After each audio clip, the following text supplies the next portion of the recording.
pour ce troisième tutoriel, on est toujours sur le même espace. Comme je le disais, il y a l'espace dépôt de documents partagés. Lorsque on a des documents, qu'on a réalisé des productions, des exercices qu'on devait faire, quand on a fini sa partie, on fait le dépôt ici dans l'espace de documents partagés. L'espace de documents partagés, lorsque vous déposez votre document, votre travail à faire, les autres, en venant aussi, peuvent avoir accès à votre document, ils peuvent vous faire des commentaires, des remarques. Lorsque c'est un devoir privé maintenant, où vous voulez déposer, où on vous demande de déposer sans que les autres n'aient accès, là vous déposez dans l'espace dépôt. Dans l'espace dépôt, seul le professeur a accès à votre production. Mais dans l'espace document partagé, et le professeur et vos pairs étudiants, apprenants ont accès à votre document. Mais ici, c'est intéressant parce qu'au même moment, vous avez accès aux documents déposés par les autres.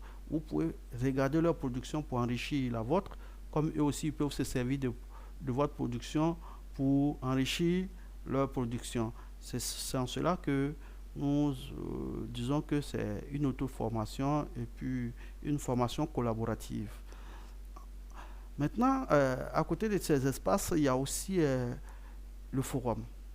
Le forum, quand vous cliquez sur le forum, vous allez aboutir à un espace où on va souvent publier des sujets. Je pourrais écrire un sujet sur un point précis et puis euh, je lance. Et donc je mets qu'est-ce que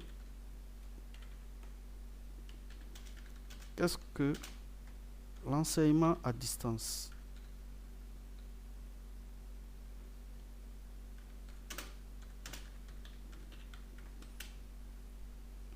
Donc voilà, je peux lancer le sujet. Et lorsque je lance le sujet,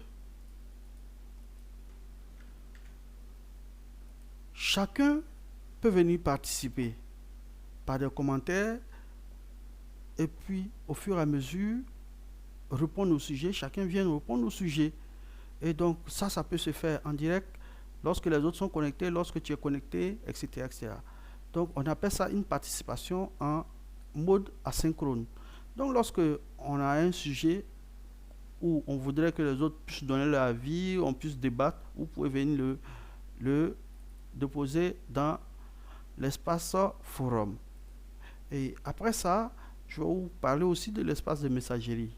La messagerie nous sert à envoyer des messages à nos pairs, à tous ceux avec lesquels nous sommes dans la formation. Lorsque vous venez dans la messagerie, vous saisissez l'objet du message et puis vous saisissez votre message, vous le lancez.